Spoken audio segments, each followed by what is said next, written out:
To Ethiopia, where Prime Minister Abiy Ahmed has announced a, quote, final military operation against the defiant Tigray province in coming days. The federal government has carried out what it calls surgical airstrikes on the Tigray capital of Mekelle and has denied reports of casualties. Ethiopian leaders have so far resisted international pressure for mediation with the Tigray rebel forces. But fallout from the two-week conflict has the potential to destabilize the entire region and has already kicked off a humanitarian crisis. These are the weary faces of a conflict that is spilling out beyond Ethiopia's borders. Aid groups say 25,000 people have now fled to Sudan since fighting broke out. Half of them are children. Some may not see their fathers or husbands again. We came with the clothes on our backs. I don't know where my husband is. I've been looking for him for 5 days. I don't know where he is. I don't know what happened. There was heavy fighting and many people died. After that, they told us to leave, so we fled. Everyone did.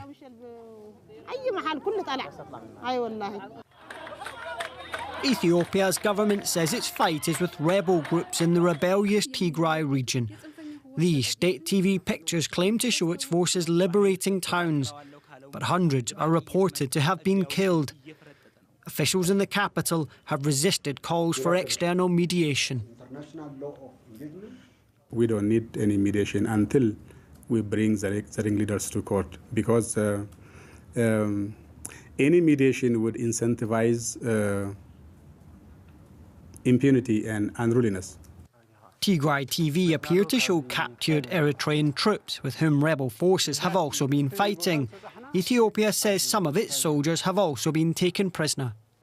Capturing our soldiers, our commanders, generals. We don't know where they are now. Truly speaking, we don't know. Our commanders, they are in jail. We don't know. Maybe they are not alive. Ethiopia's Prime Minister has promised a final military operation in the coming days and said he's ready to reintegrate the swelling numbers of refugees now trying to survive on the banks of the Tekezi River in Sudan. For some background on this story, I'm now joined from London by Ahmed Soliman. He's a researcher with the Africa Programme at the Chatham House think tank. Ethiopia's Prime Minister issued a deadline for Tigray's militia to surrender. He says that has just expired. So what can we expect to happen now? Well, it's difficult to know where this conflict is going. The situation has been evolving very rapidly, of course. We've had intensified military action throughout Tigray in the west, and we're seeing, the numbers of reported casualties rising into the hundreds, if not more. What we have also is ground fighting taking place and troops advancing onto the regional capital, Mekelle. So the Prime Minister, who has largely controlled the narrative around developments, has asserted that this military action will be swift, but many people think that this could become a much more entrenched and protracted conflict, one which turns with the TPLF becoming an insurgency movement in a very difficult terrain, a mountainous and rugged region. So there isn't really, an understanding of whether this operation which is being taken is one which is to submit the TPLF so that they eventually come to a negotiated settlement in a very weakened position, or one which is following the stated aims, which is to remove the TPLF administration from Tigray and replace them with a provisional administration. Well, you have said that Prime Minister Abiy coming into leadership was really a dramatic change that flipped the power dynamics on its head. Is he risking to destabilize the whole region there? Yes, I think that there are wider regional implications and the possibility of protracted conflict we're already seeing could have really terrible effects for the broader Horn of Africa region, for East Africa, an area which has seen cyclical conflict over many decades. and which were just, I think, under as well the emergence of Abiy's leadership, beginning to look towards increasing integration and stability. As your report shows, and unverified reports of Eritrean fighters being involved in alongside the federal government forces. But what we do know and has been admitted is that the TPLF have said that they have targeted the Eritrean capital as well as border positions with missiles.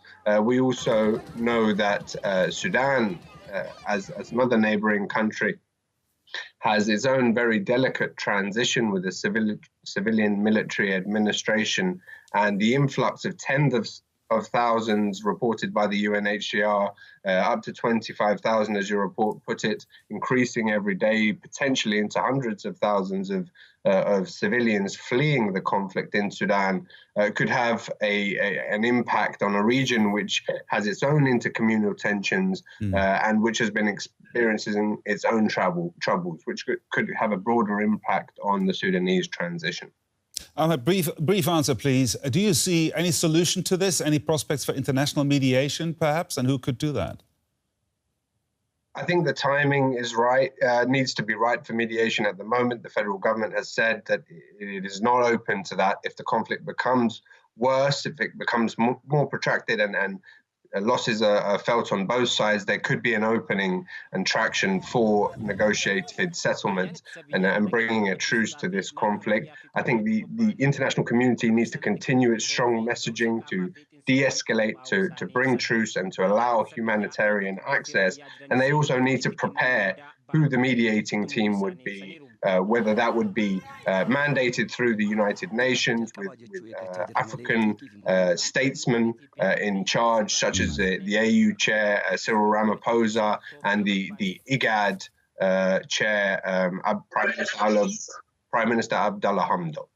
So I think the only way forward for Ethiopia really is through inclusive dialogue and through coming to a negotiated settlement. Ahmad Salamat in London, thank you for this.